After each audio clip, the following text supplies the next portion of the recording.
very much. The U.S. will take over the Gaza Strip, and we will do a job with it too. We'll own it and be responsible for dismantling all of the dangerous unexploded bombs and other weapons on the site. Israel के साथ युद्ध विराम के बाद Gaza में फिलिस्तीनियों ने चैन की सांस ली थी, लेकिन अब ऐसा लग रहा है कि गाजा के लोगों की मुसीबतें और ज्यादा बढ़ने वाली हैं।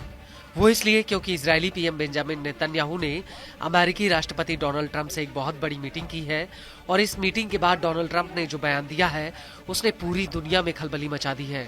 दरअसल ट्रंप ने फिर से ये बात दोहराई है कि गाजा के लोगों को जॉर्डन और मिस्र भेजा जाना चाहिए और गाजा को खाली कराकर उसका विकास किया जाना चाहिए।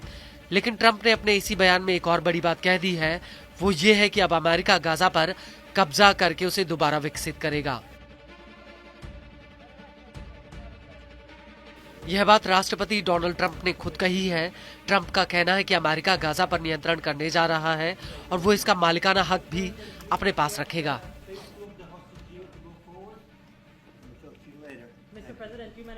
The U.S. will take over the Gaza Strip, and we will do a job with it too. We'll own it and be responsible for dismantling all of the dangerous unexploded bombs and other weapons on the site, level the site and get rid of the destroyed buildings, level it out, create an economic development that will supply unlimited numbers of jobs and housing for the people of the area. आपको बता दें कि Trump का ये भी कहना है कि गाजा विध्वंस की जगह बन गया है जो अब रहने लायक नहीं है। ट्रंप ने फिर से ये बात दोहराई कि जॉर्डन और मिस्र में गाजा के लोगों को शिफ्ट किया जाना चाहिए। ट्रंप का कहना है कि गाजा के पुनः निर्माण के लिए अमीर देश पैसा देने के लिए भी तैयार हैं। I think that Gaza maybe is a demolition site right now. If you look at Gaza, it's all, there's hardly a building standing, and the ones that are going to collapse. It would be my hope that we could do something really nice, really good, where they wouldn't want to return. Why would they want to return? The place has been hell. It's been one of the meanest, toughest places on earth.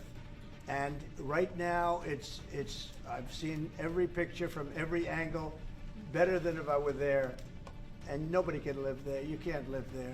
So if we can build them through massive amounts of money supplied by other people, very rich nations, and they're willing to supply it.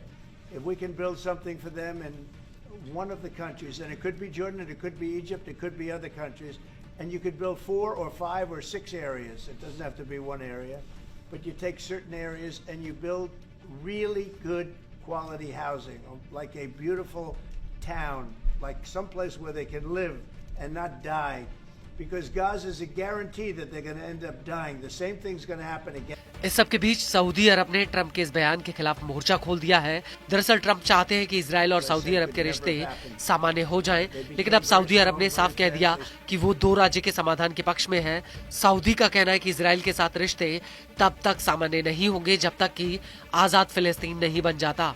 Saudi अरब के विदेश मंत्रालय ने एक बयान जारी करके ये बात कही है।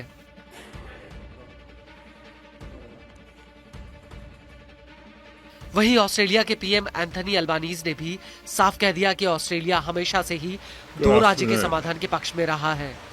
What I would say is that Australia's position is the same as it was this morning, as it was last year, and it was 10 years ago, and it was under the Howard government. The Australian government support and a bipartisan basis a 2-state solution in the Middle East. इस सब के बीच आपको ये भी बता दें कि Trump के इस बयान को लेकर मिडिल ईस्ट से लेकर अमेरिका तक बवाल मचा हुआ है। कई लोग ट्रंप के इस प्रस्ताव के विरोध में उतर आए हैं। फिलिस्तीनियों के विस्थापन के विरोध में जगह जगह विरोध प्रदर्शन हो रहे हैं। लोग नारेबाजी कर रहे हैं कि फिलिस्तीनी सेल के लिए नहीं हैं।